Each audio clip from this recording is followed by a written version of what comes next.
கௌரவ மீன்பிடி அமைச்சர் சந்தர்ப்பத்தை நான் கேட்க விரும்புகின்றேன்.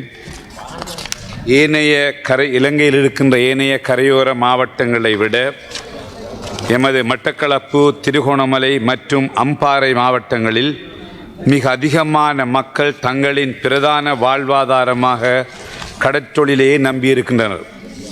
இங்கு சுமார் 1000க்கு மேற்பட்ட படகுகள் சுழற்சி முறையில் தொடர்ச்சியாக கடற்றொழிலில் ஈடுபட்டு வருவதுடன் இதன் மூலமே பல்லாயிரக்கணக்கான மீனவ குடும்பங்கள் தங்களது அன்றாட தேவைகளை பூர்த்தி செய்து வருகின்றனர்.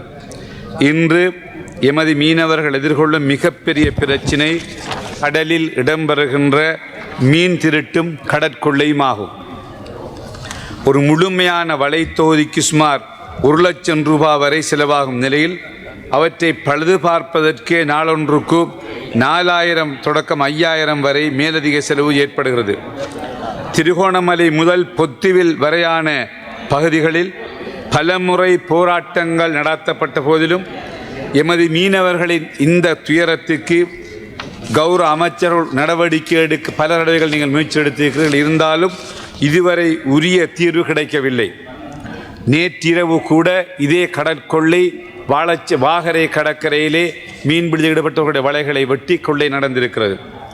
மேலும் கௌரவ சபாநாயகர் அவர்களே, VMS வெசல் மானிட்டரிங் சிஸ்டம் கருவி மீனவர்களின் பாதுகாப்புக்காக அறிமுகப்படுத்தப்பட்டதாக கூறப்பட்ட போதிலும் நடைமுறையில் அது அவர்களின் வாழ்வாதாரத்துக்கு பெரும் சுமையாக மாறியிருக்கிறது. ஆரம்பத்தில் முற்றிலும் இலவசமாக வழங்கப்படும் என்று கூறப்பட்டாலும் பின்னர் சுமார் 35,000 ரூபாய் முதல் 70,000 ரூபாய் வரை வெவ்வேறு கட்டண முறைகளில் மீனவர்களிடமிருந்து பணம் அறவிடப்பட்டுள்ளது. மேலும் இதற்காக மாதாந்த கட்டணமாக ரூபாய் 6,000 வசூலிக்கப்படுவது சாதாரண மீனவர்களுக்கு பாரிய பொருளாதார சுமையாக இருக்கிறது. மின்னலில் தாக்காது என்று அதிகாரிகளால் உறுதியளிக்கப்பட்ட VMS கருவியால் இன்று பல படகுகள் மின்னல் தாக்கத்திற்கு உள்ளாகி ஆல்டர்னேட்டர்கள், பேட்டரிஸ், மின்கலங்கள் மற்றும் ஒட்டுமொத்த மின்சார அமைப்புகளும் சேதமடைந்து பல லட்சம் ரூபாய் ஒவ்வொரு போட்டிலும் நஷ்டம் ஏற்பட்டிருக்கிறது. கடலில் சிக்னல் துண்டிக்கப்பட்டால் அதற்கான காரணங்களை முறையாக ஆராயாமல் மீனவர்களின் கடலுக்கு செல்லும் அனுமதி பத்திரங்கள் பாஸ் அதிகாரிகளால் முடக்கப்படுகின்றன.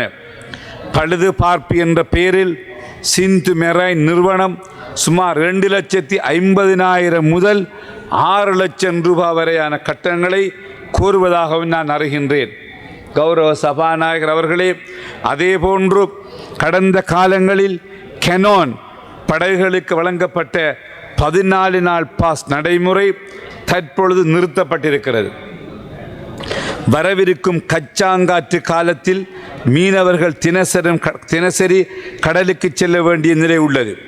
இரவு முழுவதும் தூக்கமின்றி தொழிலில் ஈடுபட்டுவிட்டு அதிகாலையில் கரை திரும்பும் மீனவர்கள் இந்த பாஸ் நடைமுறைகளுக்காக 2 மணித்தியாலங்களுக்கு மேலாக அலுவலகங்களில் காத்திருக்க வேண்டிய சூழல் ஏற்பட்டிருக்கிறது.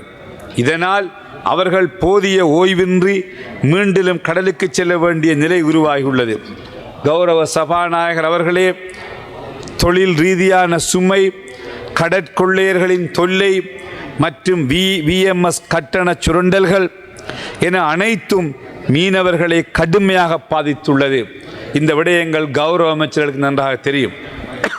இது அவர்களின் வாழ்வுரிமையுடன் நேரடியாக தொடர்பட்ட பிரச்சினை என்பதால் கௌரவ மீன்பிடி அமைச்சர் அவர்களே, உரிய தீர்வுகளை பெற்றுக்கொள்வதற்கு தேவையான நடைமுறைகளை தங்களது அமைச்சு மூலம் மேற்கொள்வதற்கு ஆவண செய்யுமாறு உயரிய சபையிலே தங்களிடம் வினயமாக கேட்டுக்கொள்கின்றேன். கடல் கொள்ளையர்களை கட்டுப்படுத்த எடுக்கப்பட்ட நடவடிக்கைகள் என்ன, அது தொடர்பாக நீங்கள் மேற்கொள்ளும் முயற்சிகள் என்ன, VMS கருவிகளுக்கான மாதாந்த கட்டணங்களையும் அதிகப்படியான பழுதுபார்ப்பு கட்டணங்களையும் மறுபரிசீலனை செய்து குறைப்பதற்கும் பேட்டரிஸ் மின்கல பாதுகாப்பிற்கான வசதிகளை ஏற்படுத்துவதற்கும் நீங்கள் நடவடிக்கை எடுப்பீர்களா?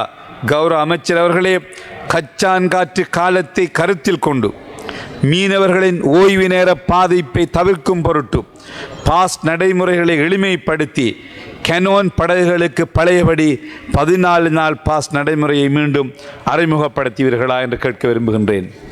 ගරු අමාත්‍යතුමා